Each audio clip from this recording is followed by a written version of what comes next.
Ayya assalamualaikum warahmatullahi wabarakatuh. Ashamar kafune jirtu hordoftoota walaa butu yaa faaxileeteen keessa kun dubbachuufis nama dhiba callisuufis nama dhiba.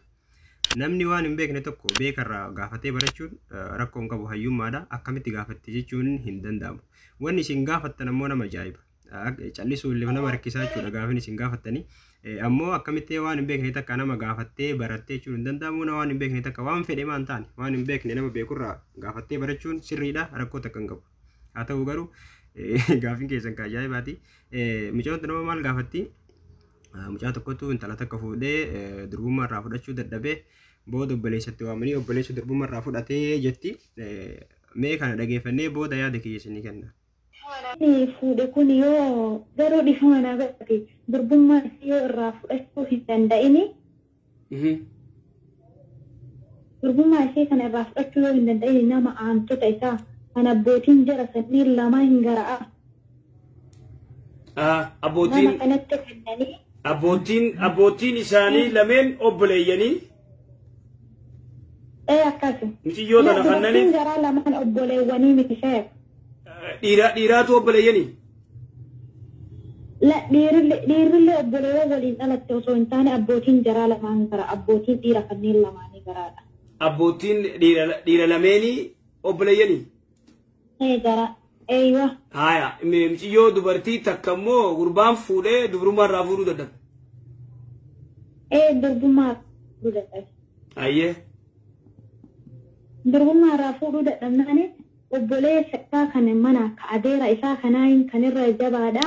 Isa itti erganii inni durbummaa irraa fudhate. Garuu inni halaali isaa wayii hin taane akka tun jechuu barbaadeet inni eega durbummaa isee irraa fudhatee duuba biraa kutaa waan taateef hundeedhee waliin jiraatee ilmoo walitti qaban jechuudha. Fayyaadee gaafii bareeddu wanni kun hedduu gartee ni jira baadiyyaa keessa. Dubbiin gartee dubrummaa dubartii wayita gartee dubrummaa irraa fuudhuu dadhabee dhiira biraatti fidan. Dhiira biraatti fidanii dhiirti biraa gartee dubrummaa irraa fudhattee inni wajji rafa. Wahaadaa jaahiliyyaa gartee dur arabni godhuu ture.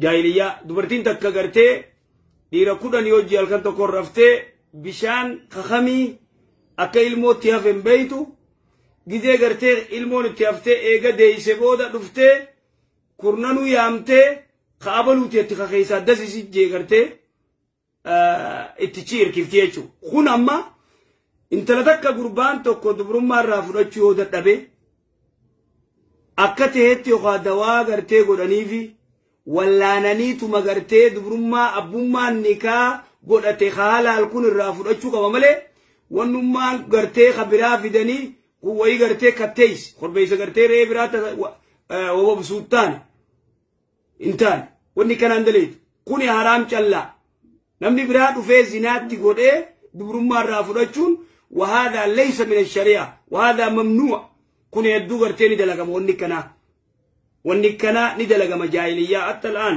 ammallee gartee warra waan akkasii godhuu jira. Tanaafuu wanni kun dhaabbachuu qabdi wanni kanaan jirtu wahaadaa mamnu'a gartee dhoorga shari'a islaamaatti illee dhoorga gara biraatti gartee aadatti illee jiru wanni kana. Namni biraa dhufee yoo inni dadhabee waan akkanaa godhu. Gaafiin kun amma rakkoo hin qabu. Waan bareeda dhalleedha. Waan rakkoo qabullee miti. Waan rakkoo qabullee miti. Dhugumatti garuu waan akkanaa kan jiraatu taate nama ajaa'ibayyuu. Obboleessa taate waan fedhatee itti waamee durbummaa irraa fudhachiisee booda eegasii waliin jiraata akka jedhu. Sun nama sammuu akkamii qabu akka ta'e isatu beeka. Yaadni kiyya maal isiniif fakkaatee dheengadda amma mucaan torbee takka na bira taa'ee homaa na godhuu didee na bira qabamee galee ishee akkam godhaa hiikuu barbaadaa jettee gaafii gaafattee jechuudha. Homaa sii godhuu homaa takka sin goone waan takka nan goone. Hayyee keessan sii deebisaa jedheen isheeticha jechuudha. Abadan keessan naan deebitan keessan miseejii kiyya duraaniyyuu laaltanii dadhiistanii keessan naan deebistanii jedhanii wal qaban.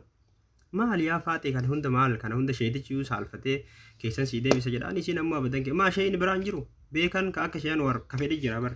Amma gaafii san gaafachuun isii sirriidha. Yoo dhuguma waan akkasii ka jiraatu taate garuu hin fakkaatulleedha. Mucaan torbee takka guutuu waan takka osoo hin gadhiin mana yaalaa lee dhaqee yennaa gaafannaa hin dhayinettee mana yaalaa osoo hin dhaqin mucaan sammuu hin qabu torbee takka guutuu ka bira taa'u. Mee dhugaa yoo ta'uu danda'an beekamu waanuma dhugaa gaafattee yoo ta'ellee waan akkas akkasii san gaafii waan fedhiyyuu ta'u nama gaafachuu rakkoo hin qabu. Garuu waan akkas akkasii san keessumaan osoo fixatanii irra wayyaadha. Yoo Sheek Anwaar jalaan keessan kaasuu fi dide Sheekni biraa ustaazni biraa hedduudha. Dhaqanii waan akkasii keessumaa fixachuu wayya malee waanuma hundaa fuudhanii Sheek Anwaar irratti sheeticha saalfachiiftan. Wallahi saalfachiiftan. Amma deengata hedduu saalfatee yeroo meeqarra deebi'ee keessan si deebisaa keessan dubbisii jedhan hin ta'u jetteen asumarratti qabde. Waan barbaadde gaafachuun sirriidha. Haa ta'u garuu wayitawaa gaafattan laallachaa waan public irratti addunyaa irratti bahuu qabuu fi waan ammoo inboxing keessan fixachuu danda'an adda baafadha. Malee akkanumaan dhuftee sheeka kiyya akkas na godhuu dadhabee kun akkana na godhuu dadhabeen sheemidha. Waasi godhu yoo dadhabee jaarsi kee bakkaan si ga'uu dadhabe keessan dhaqii sheeka siifisa qofa dhuunfatte jechuun gaafadhuutii sheeka maal godhuun irraa eegama. Hin hiikamoo akkam godha. Jettee gaafachuu dandeetta. Kun waan sheeka rakkisanii hin qabu barsi waasi godhuu dadhabeemi. Fuutee mana yaalaa geessu. Mana yaalaa geessitee illee bu'aan qabuumi. Wanni bira teettuuf hin jiru. Addumaan bahudha. Hagana malee wanni dhufanii sheeka public irratti yookaan immoo onlaayinii addunyaa duratti sheeka waan akkasii gaafattee saalfachuu. Kanaaf faaxileen teenna gaafii gaafachuu ammallee itti fufaa irraa duubatti hin deebiinaa namni waan hin beekne takka barachuun hayyummaadha malee doofummaa yookaan immoo safuullee miti waan fedhe haa ta'u gaafadhaatii irraa baradha. Garuu waan silaa keessa fixachuu danda'anii fi waan public irratti gaafatan adda baafadha.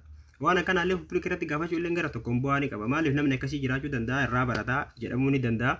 Haa ta'u garuu uummanni keenya akka uummata kaaniitii miti safuu jira saalfachuu jira maaliif jira. Kana waan ta'eef waan akkasii waan nama saalfachiisa waan safuu kana keessumaan gaafadha. Waan kaan ammoo asumarratti gaafadha. Isin jechuudha barbaada. Gaafachuun ammoo gaariidha. Waan fedhimaa hin taane of keessatti gadi dhiiftanii haganayyuu uummanni keenya saalfii keessaa bahee waan isa rakkeesse tokko gaafachuun kunuu waan tokko qaroomina tokko haa ta'u garuu waan tokko waan silaa keessaa fixachuu danda'an keessumaan fixadha. Waan asirratti gaafachuu hin danda'amu asirratti gaafadha. Isin jechuudha barbaada. Haga walitti deebinutti nagaatti.